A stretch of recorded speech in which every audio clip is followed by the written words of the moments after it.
Rebel star Prabhas నటించిన latest movie కల్కి box office దగ్గర 3 వారాల తర్వాత మొదటిసారిగా 22వ రోజు కొంచెం హెవీగా డ్రాప్స్ ను సొంతం చేసుకుంది. అన్ని చోట్ల కూడా వర్షాలు కూడా ఇంపాక్ట్ గట్టిగానే చూపించడంతో తెలుగు రాష్ట్రాలతో పాటు మిగిలిన చోట్ల కూడా సినిమాకు డ్రాప్స్ కొంచెం ఎక్కువగా వచ్చాయి. అయినా కానీ సినిమా ఇప్పటికే చాలా వరకు అద్భుతాలను సృష్టించి ఊచకోత కోసిందని చెప్పాలి. ఇప్పుడు మొత్తం మీద 22వ రోజు 60 లక్షల నుండి 70 లక్షల వరకు వెళ్లే అవకాశం ఉందని అనుకున్నప్పటికీ మొత్తం మీద 43 లక్షల దాకా షేర్ ను తెలుగు రాష్ట్రాలలో సొంతం చేసుకుంది ఈ సినిమా. ఇక వరల్డ్ వైడ్ గా మొత్తం మీద సినిమా 1.88 కోట్ల దాకా షేర్ ను వసూలు చేయగా 3.85 కోట్ల రేంజ్ లో గ్రాస్ ను సాధించింది.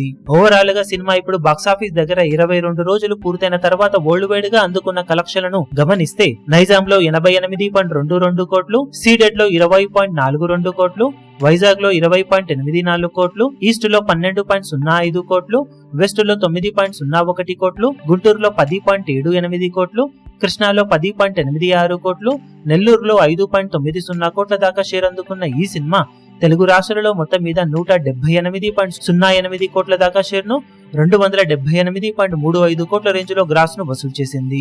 ఇక కర్ణాటకలో 34.45 కోట్లు, తమిళనాడులో 21 కోట్లు, కేరళలో 12.15 కోట్లు, హిందీ అలాగే రెస్ట్ ఆఫ్ ఇండియాలో 136.65 కోట్లు, ఓవర్సీస్ మొత్తం మీద 125.55 కోట్ల దాకా షేర్ అందుకున్న ఈ సినిమా టోటల్ వరల్డ్ వైడ్ గా 507.88 కోట్ల దాకా షేర్ ను 993.35 కోట్ల రేంజ్ లో గ్రాస్ ను వసూలు చేసింది. బాక్సాఫీస్ దగ్గర 372 కోట్ల బ్రేక్ ఈవెన్ టార్గెట్ తో బరిలోకి దిగిన ఈ సినిమా ఇప్పటి వరకు సాధించిన కలెక్షన్లతో 135.88 కోట్ల దాకా ప్రాఫిట్ ను సొంతం చేసుకుని హ్యూమంగస్ బ్లాక్ బస్టర్ గా దూసుకుపోతూ ఉంది. ఇక 4వ వీకెండ్ లో కూడా సినిమా బాక్సాఫీస్ దగ్గర జోరు చూపించడానికి అవకాశం ఎంతైనా ఉందని చెప్పాలి. ఇప్పుడు ఈ వీడియో మీకు నచ్చినట్లయితే లైక్ చేయండి, షేర్ చేయండి, ఛానల్ ను సబ్స్క్రైబ్ చేయడం మాత్రం మరవకండి. ఏ చిన్న అప్డేట్ ను మిస్ అవ్వకూడదు అనుకుంటే బెల్ ఐకాన్ ను ప్రెస్ చేయండి.